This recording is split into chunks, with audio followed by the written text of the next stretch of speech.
दुनिया के अंदर कोई देश ऐसा है, कोई मत, मजहब, संप्रदाय ऐसा है जो ये कह सकता हो कि उनकी उत्पत्ति भी इतनी पुरानी हुई?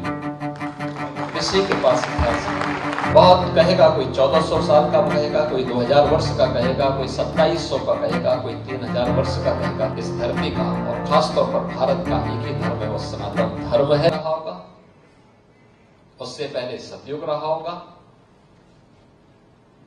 एक लंबा इतिहास, एक लंबी थाती विरासत हमारे पास, जिसको हमारे पूज्य संतों ने, इनकी विरासत में संभाल करके रखा है। और आज भी अपने धार्मिक आयोजनों के माध्यम से, इस प्रकार के आयोजनों के माध्यम से, इस विरासत के संरक्षण के लिए, कथा वार्ता के माध्यम से, भोजपत्रों के माध्यम से, पांडुलिपियों के माध्यम से, गुरु शिष्य की परंपरा के माध्यम से उसके संरक्षण का काम किया गया।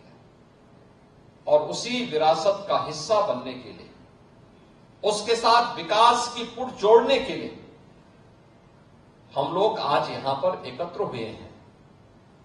और मैं धन्यवाद दूंगा यहां के जनप्रतिनिधियों को, ब्रज तीर्थ विकास परिषद को, और खासतौर पर यहां के माननीय विधायक और यहां के माननीय सांसद दोनों को, जिन्होंने यहां पर यहां के सांस्कृतिक कार्यक्रमों के मंचन के लिए 5 जन्य प्रेक्षागृह दिया है। कितना भव्य प्रेक्षागृह हमारे मथुरा वृंदावन को प्राप्त हो गया है, कितना भव्य मिल गया है।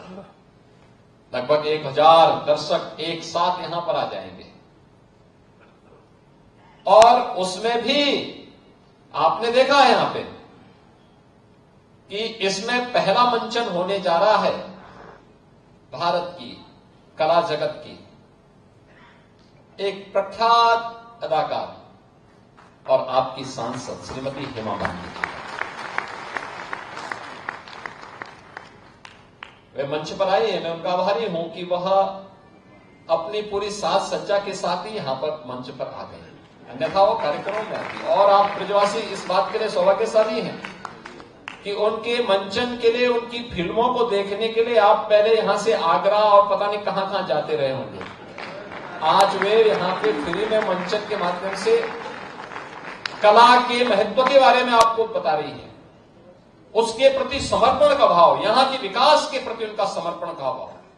क्योंकि मुझे याद है जब वह पहली बार यहां से सांसद बनी, मैं भौचक था, मैं संसद में भी सांसद था तब। सबसे पहला मुद्दा हेमा जी ने उठाया था संसद में।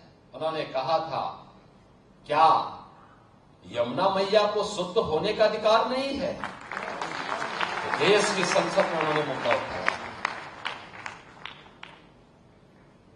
विकास के लिए यहां के 84 कोसी परिक्रमा को बनना चाहिए। वह यहां ब्रज क्षेत्र के भौतिक और आध्यात्मिक उन्नयन के लिए अत्यंत महत्वपूर्ण है। यहां के विकास के कार्यों में एक सकारात्मक योगदान, और वह लगातार आगे बढ़ा। आंतरिक साज सज्जा के लिए एक सकारात्मक योगदान। यहां के विधायक पंडित श्रीकांत शर्मा जी ने यहां की आंतरिक व्यवस्था को, यहां के मान्य जनप्रतिनिधियों ने किस रूप में यह मथुरा वृंदावन नगर निगम बनना चाहिए, फिर तीर्थ क्षेत्र घोषित होने चाहिए, फिर यहां की मर्यादा और यहां की आध्यात्मिक परंपरा के अनुसार हम उन कार्यक्रमों को आगे बढ़ा सकें। आज ये धीरे धीरे मूर्त रूप लेता जा रहा है।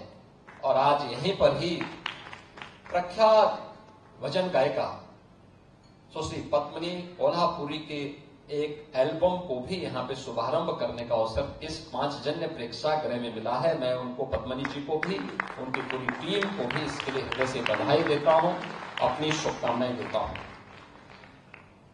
बहनों और भाइयों, आज 1037 करोड़ रुपए की परियोजनाओं का यहां पे लोकार्पण और शिलान्यास हो रहा है। इन लोकार्पण और शिलान्यास के कार्यक्रमों के साथ ही यहां पर हम लोग इन सभी कार्यक्रमों को आगे बढ़ाने का काम कर रहे हैं। एक एक चीज आपको यहां की विरासत के साथ जुड़ करके देखने को मिल रही है।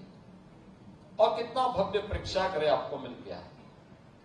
आपके कार्यक्रम यहां पे हो पाएंगे, हर प्रकार के आयोजन यहां पर हो पाएंगे।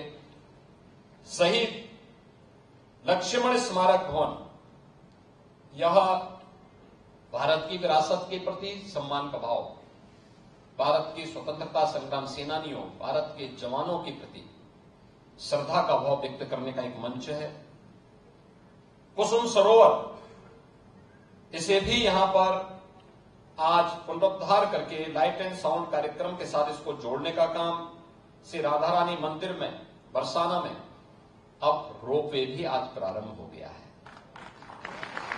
हमें हमारे बुजुर्ग संत जो पहले पैदल ही चढ़ जाते थे, मैं आज पूज्य फुलडोल जी महाराज को देख रहा था। इस उम्र में भी मैं सचमुच उनका सम्मान करूंगा, उनको नमन करूंगा।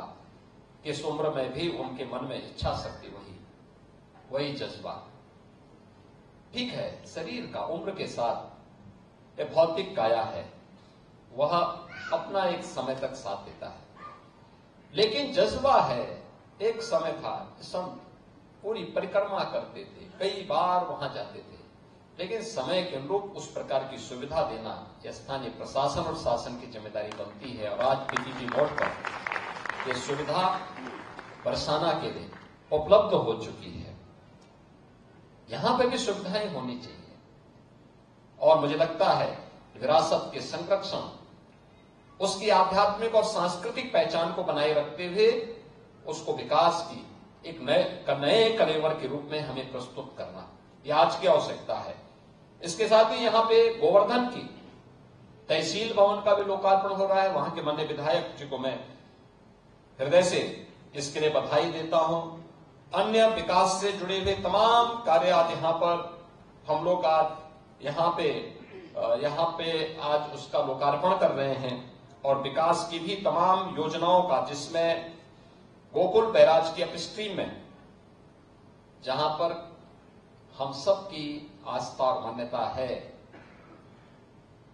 कि वासुदेव जी ने भगवान कृष्ण को गोकुल तक पहुंचाने का काम वहीं पे यमुना जी को पार किया था, वहीं वासुदेव वाटिका का निर्माण भी हम लोग करने जा रहे हैं।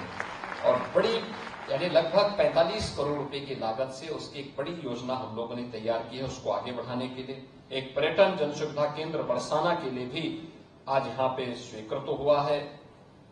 इसी प्रकार से और भी अन्य विकास की योजनाओं को लेकर के आज यहां पे कार्य प्रारंभ होने जा रहे हैं।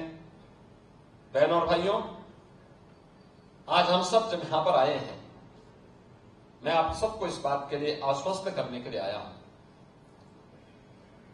कि ये जो डबल इंजन की सरकार है, ये आपकी आस्था का सम्मान करते हुए आपको विकास के पथ पर आगे बढ़ाना चाहती है।